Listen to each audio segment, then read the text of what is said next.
Assalamualaikum warahmatullahi wabarakatuh. Apa kabar Ananda Solih Solihah? Semoga kita semua masih dalam lindungan Allah Subhanahu wa taala. Semoga kalian yang menuntut ilmu diberikan kemudahan, dilancarkan dan mendapatkan ilmu yang manfaat dan barokah. Anak-anakku yang saya banggakan, pada pertemuan kali ini Faizul akan melanjutkan materi pada pertemuan kemarin. Pada minggu kemarin Faizul sudah men-share salah satu video di YouTube ya, yang menjelaskan tentang himpunan. Untuk kali ini Faizul akan sedikit mengulang apa sih yang dimaksud dengan himpunan itu, kemudian bagaimana cara menulis himpunan. Namun sebelum itu Faizul akan memberikan tujuan. Jadi kalian harus tahu, kalian belajar himpunan ini apa sih tujuannya belajar himpunan? Tujuan dari pembelajaran hari ini yaitu agar kalian dapat memahami pengertian himpunan. Himpunan bagian, himpunan semesta, himpunan kosong, komplement himpunan dan operasi biner. Pada kesempatan kali ini, Faizul akan membahas terkait dengan pengertian himpunan. Ya, langsung saja. Apa sih pengertian himpunan itu? Himpunan adalah kumpulan benda yang dapat didefinisikan dengan jelas. Jadi himpunan itu adalah kumpulan benda yang dapat didefinisikan secara jelas. Nah, yang Faizul kasih warna kuning ini, apa sih maksudnya didefinisikan dengan jelas itu? Maksud dari didefinisikan dengan jelas artinya dapat ditentukan dengan tegas benda apa saja yang termasuk dan yang tidak termasuk dalam suatu himpunan yang diketahui. Jadi yang dimaksud dengan didefinisikan dengan jelas itu adalah kalian dapat menentukan dengan tegas benda apa saja yang termasuk dan benda apa pula yang tidak termasuk dalam himpunan tersebut. Itu bisa dikatakan himpunan. Faizul ambil contoh. Misal kumpulan hewan berkaki 4. Ya. Kira-kira kalian bisa menyebutkan enggak hewan apa saja yang berkaki 4? Dan kira-kira kalian bisa enggak menyebutkan hewan apa saja yang bukan berkaki 4 atau selain hewan berkaki 4? Nah, coba kita testing dulu. Apakah kumpulan hewan berkaki 4 ini merupakan himpunan atau bukan? Coba kita lihat. Yang merupakan anggota misalnya kerbau, kuda, dan sapi. Kenapa kerbau, kuda, dan sapi ini merupakan kumpulan dari hewan berkaki 4? Ya, karena kalian tahu sendiri, kerbau dan kuda dan sapi itu memiliki kaki yang berjumlah 4. Nah, sekarang kira-kira kalian bisa enggak menyebutkan hewan yang bukan berkaki 4? Oh, bisa. Contohnya ayam, itik, burung, dan lain sebagainya. Ya. Nah, karena kumpulan hewan berkaki 4 ini jelas, maksudnya jelas di sini apa? Kalian bisa menentukan mana yang bukan termasuk, mana yang termasuk. Maka kumpulan hewan yang berkaki 4 ini merupakan himpunan karena jelas batasannya. Gitu ya. Contoh lagi kedua, kelompok bilangan yang merupakan faktor dari 12. Berapa faktor dari 12 itu? Anggotanya adalah 1, 2, 3, 4, 6, dan 12. Ini yang merupakan anggota. Sekarang yang bukan merupakan anggota mana saja? 5, 7, 8, 9, 10, 11 dan seterusnya. Nah, jadi kalau kalian sudah bisa menentukan mana yang termasuk anggota, mana yang bukan termasuk anggota, maka kelompok bilangan yang merupakan faktor 12 ini merupakan himpunan. Kenapa merupakan himpunan? Karena jelas batasannya, Nah, dua contoh ini merupakan himpunan. Sekarang contoh yang ketiga, misalkan kumpulan siswa di kelasmu yang berbadan tinggi. Apakah ini merupakan himpunan? Nah, sekarang kita lihat dulu. Pengertian tinggi di sini dikatakan tidak jelas. Kenapa tidak jelas? Karena tidak diketahui berapa batasannya. Artinya harus berapa sentimeter batasannya agar ini jelas. Kalau hanya tinggi saja kan tidak jelas kan? Tinggi di sini maksudnya harus diketahui batasannya. Misalkan 150 cm, 160 cm itu baru dikatakan jelas. Kalau tidak ada sentimeternya, maka ini dikatakan tidak jelas. Karena di sini tidak jelas batasannya, maka kumpulan dari ini bukan merupakan himpunan. Itu ya. Ada dua contoh yang merupakan himpunan, ada satu contoh yang bukan merupakan himpunan. Sekarang, benda-benda yang termasuk dalam suatu himpunan itu disebut dengan anggota atau elemen. Perlu diingat ini ya. Benda-benda yang termasuk dalam suatu himpunan disebut dengan anggota atau elemen. Sekarang, bagaimana cara menulis anggota himpunan dan lambangnya? Perhatikan gambar di samping ya. Di sini Pak Izul memiliki satu wadah piring ya yang berisi buah-buahan ya. Di mana di atas piring ini buah-buahnya itu terdiri dari apel, pir, lemon, anggur dan stroberi. Nah, dengan demikian dapat dikatakan bahwa apel nih ya termasuk dalam kelompok buah-buahan yang di dalam piring. Kemudian pir yang ini termasuk dalam kelompok buah-buahan dalam piring. Begitupun lemon.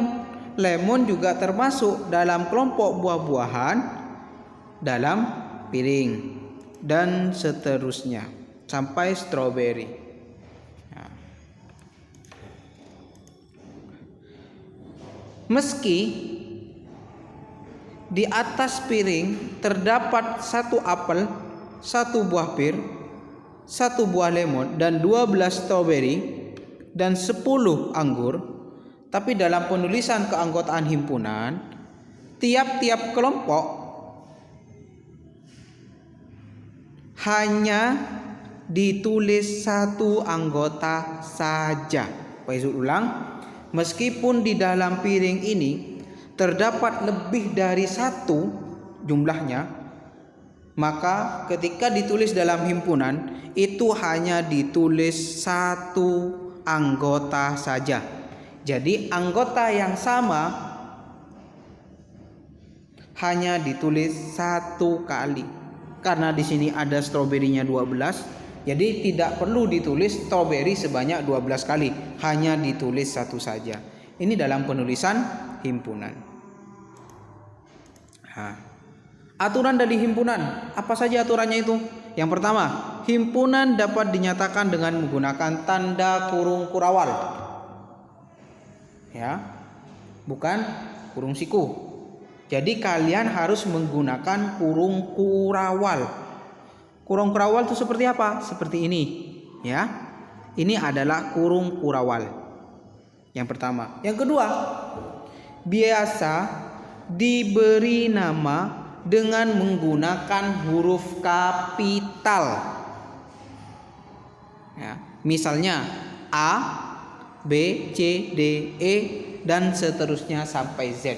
Ingat, diberi nama menggunakan huruf kapital dan juga menggunakan huruf kurung kurawal. Ada 2 syaratnya. Nah, misal himpunan buah-buahan di atas piring yang tadi di sini ya. Pada gambar di samping diberi nama B. Misalkan Pak Izul mau menulis atau menamakan yang buah-buahan tadi di atas piring itu mau ditulis dalam himpunan yang diberi nama B. Maka cara menulisnya sama dengan B sama dengan dibuka dengan kurung kurawal apel, pir, lemon, anggur dan stroberi, baru ditutup kurung kurawal. Sekali lagi, Pak, kenapa kok anggurnya tidak ditulis 10 kali? Kembali lagi yang tadi. Yang tadi itu cara menulis himpunan hanya ditulis satu saja ketika ada anggota yang sama. Ya.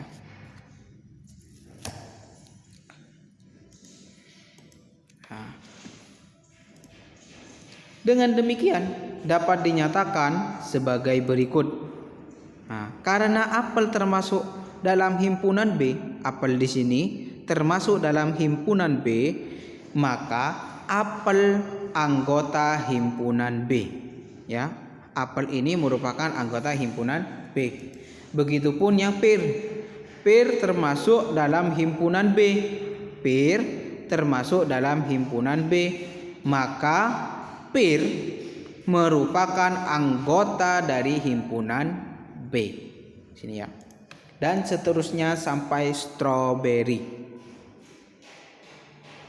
Nah, sekarang dalam suatu himpunan masing-masing anggota berbeda dengan anggota lain. Dengan demikian, dalam suatu himpunan tidak boleh terdapat anggota yang sama. Yang sebagaimana Pak Izul sampaikan tadi, anggota yang sama hanya boleh ditulis 1 kali saja. Untuk menyatakan suatu benda yang merupakan anggota suatu himpunan digunakan lambang elemen. Ini namanya elemen. Sedangkan untuk menyatakan benda yang bukan anggota suatu himpunan digunakan dengan lambang elemen yang dicoret seperti ini ya. Bukan elemen. Banyak anggota suatu himpunan, misalnya anggota himpunan A, dapat dinyatakan dengan notasi N dalam kurung A. Jadi misalkan ada notasi N dalam kurung B, itu artinya banyak anggota pada himpunan B dan seterusnya. Nah, sekarang contoh. Misalkan diketahui himpunan P itu sama dengan huruf-huruf pembentuk kata siswa. Huruf-huruf pembentuk kata siswa. Nah, bagaimana caranya kita menulis kata siswa ini dalam himpunan? Ingat, yang pertama tadi menulis namanya dengan menggunakan huruf kapital, kemudian ditulis dengan kurung kurawal, dan ada anggota yang sama itu ditulis 1 kali saja. Ya, nih. Pada himpunan kata siswa terdiri dari atas 5 huruf, yaitu S, I, S, W, dan A. Karena terdapat anggota yang sama, yaitu S ya, hanya boleh ditulis 1 kali. Maka himpunan P sama dengan S, I, W, A, tutup kurung. Ya, jadi begitu cara menulisnya, bukan dengan siswa. Karena kenapa? Kalau ada anggota yang sama, itu hanya ditulis 1 kali saja. Nah, kemudian misalkan jika kalian menuliskan P sama dengan siswa seperti ini ya, maka penulisan tersebut salah karena anggota S ditulis lebih dari 1 kali. Jadi sudah bisa membedakan ya. Yang betul adalah yang ini. Kalau yang ini kenapa salah? Karena S-nya itu ditulis lebih dari 1 kali. Sekarang, banyak anggota dari himpunan P adalah 4. Nah, 4 maksudnya dari mana? Nah, 4 itu dihitung dari sini. P, himpunan P sini sama dengan ada berapa anggotanya? Oh, anggotanya adalah 1, 2, 3, 4. Jadi anggota dari himpunan P adalah 4. Jika ditulis dengan notasi NP, N dalam kurung P kapital itu sama dengan 4. Jadi begitu ya, bagaimana caranya kalian menulis himpunan. Ya, yang pertama Pak Yusuf ulangi dari materi yang pertama tadi. Apa sih pengertian dari himpunan? Himpunan itu adalah kumpulan dari benda-benda yang dapat didefinisikan secara jelas.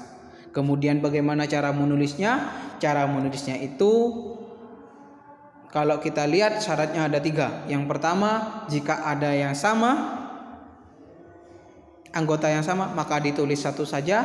Jika ditulis dengan huruf kapital, kemudian menggunakan kurung kurawal. Jadi begitu. Mungkin cukup ini dulu yang dapat Pak Yusuf sampaikan untuk pertemuan kali ini. Kurang lebihnya Pak Yusuf mohon maaf. Akhir kata, wassalamualaikum warahmatullahi wabarakatuh.